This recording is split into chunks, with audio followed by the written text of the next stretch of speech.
Shalom, Bapak, Ibu, dan saudara-saudari yang dikasihi Tuhan Yesus Kristus. Kita akan membaca di dalam Lukas pasal 24 ayat 13 sampai ke 16.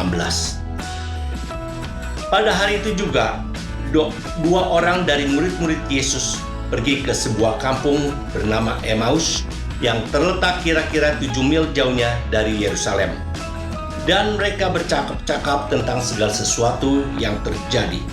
Ketika mereka sedang bercakap-cakap dan bertukar pikiran, datanglah Yesus sendiri mendekati mereka, lalu berjalan bersama-sama dengan mereka. Tetapi ada sesuatu yang menghalangi mata mereka, sehingga mereka tidak dapat mengenal Dia. Saudara, pada saat ini banyak pengamat dalam bidang politik atau ekonomi, ya, dan juga reporter media massa. Para pengamat ini bukanlah orang sembarangan, ya. Mereka mempunyai kemampuan untuk mengurai, menganalisa setiap permasalahan yang sedang terjadi secara detail. Begitu juga dengan reporter, tak kalah hebatnya. Mereka memburu berita-berita yang otentik dan benar-benar up to date, sehingga tidak ketinggalan zaman. Mereka ini hanya penonton, atau boleh dikatakan di luar daripada yang terlibat, ya, di luar gelanggang. Tidak benar-benar merasakan permasalahan yang sedang terjadi.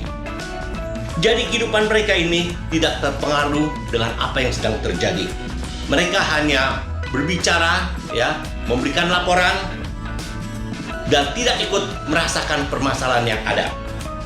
Nah, inilah sebuah gambaran dari dua murid Yesus yang tadi sudah kita baca, yang sedang berjalan menuju ke Emmaus dari Yerusalem. Mereka membicarakan dan menganalisa seluruh permasalahan atau yang terjadi, yang sudah terjadi, yaitu tentang Yesus. Mulai dari kematian sampai kebangkitan, dan mungkin mereka bicarakan mengapa mayat Yesus bisa hilang. Ini mereka membicarakan sepanjang perjalanan itu. Jadi peristiwa ini baru saja, ya, boleh dikata sedang hangat-hangatnya. Jadi mereka dalam perjalanan, mereka berdua terus berdiskusi. Namun apa yang mereka bicarakan dan diskusikan itu tidak mempunyai makna apa-apa, ya. Tidak mempunyai makna apa-apa, tidak sangat berarti bagi kehidupan mereka. Karena apa? Di dalam ayat 17 coba kita lihat, Yesus berkata kepada mereka waktu Yesus sudah datang di samping mereka. Kemudian Yesus berkata kepada mereka, "Apakah yang kamu percakapkan sementara kamu berjalan?" Maka berhentilah mereka dengan muka muram, ya. Jadi mereka sedih, berduka. Mereka tidak tahu apa yang terjadi. Mereka hanya membicarakan, tapi waktu Yesus tanya, mereka berhenti dengan muka muram. Nah, karena apa? Karena pemahaman mereka yang hanya sepotong-sepotong mengenai Yesus, itu yang menghalangi mereka. Waktu Yesus waktu Yesus hadir, mereka tidak mengenal Yesus, ya. Sehingga mereka seolah-olah ada sesuatu yang menghalangi mereka, seperti ayat 16 mengatakan ada sesuatu yang menghalangi mereka, sehingga mereka tidak mengenal siapa yang berdiri atau yang bersama-sama berjalan dengan Dia pada saat itu. Secara pikiran, secara akal sehat, mungkin mereka tidak bisa menerima akan kebangkitan daripada Tuhan Yesus. Rasionalitas mereka, ya, yang menguasai mereka, sehingga peristiwa kebangkitan itu tidak dapat mereka terima dengan akal sehat. Mereka seolah-olah masih ragu-ragu, apa benar Yesus bangkit daripada kematian. Nah, dengan demikian, dalam pelajaran pagi hari ini, kita harus mengenal Dia dengan benar.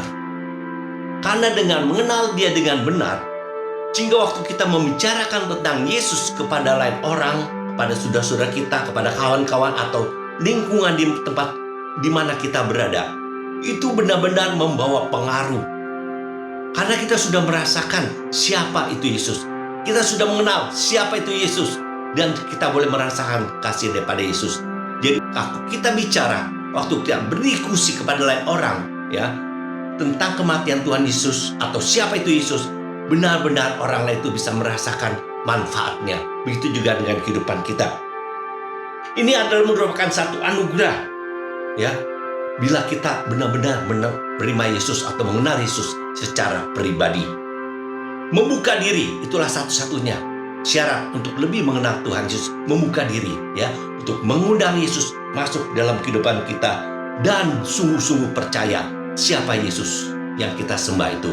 Jadi waktu kita bicara kepada orang mengenai Tuhan Yesus, itu tidak sia-sia seperti 2 orang murid Yesus yang dalam perjalanan ke Emmaus. Biarlah mulai pagi hari ini kita benar-benar merenungkan ya, kita merenungkan apa yang sudah terjadi dalam kehidupan kita. Apakah kita benar-benar menerima Yesus sebagai juru selamat kita pribadi? Terima kasih saudara. Baiklah, kita minta pimpinan Tuhan mulai saat ini sampai selama-lamanya. Amin. Terima kasih Tuhan. Biarlah Tuhan akan menolong kami pada mulai pagi hari ini, supaya kami boleh terus merasakan akan pemeliharaan-Mu dalam kehidupan kami. Sehingga waktu kami membicarakan tentang Engkau, pembicaraan kami tidak sia-sia, tapi lebih menguatkan lain orang dan juga diri kami pribadi. Roh Kudus akan menolong kami. Kami percaya untuk selama-lamanya kasih-Mu tidak pernah undur dalam kehidupan kami. Di dalam nama Yesus kami sudah berdoa. Haleluya. Amin.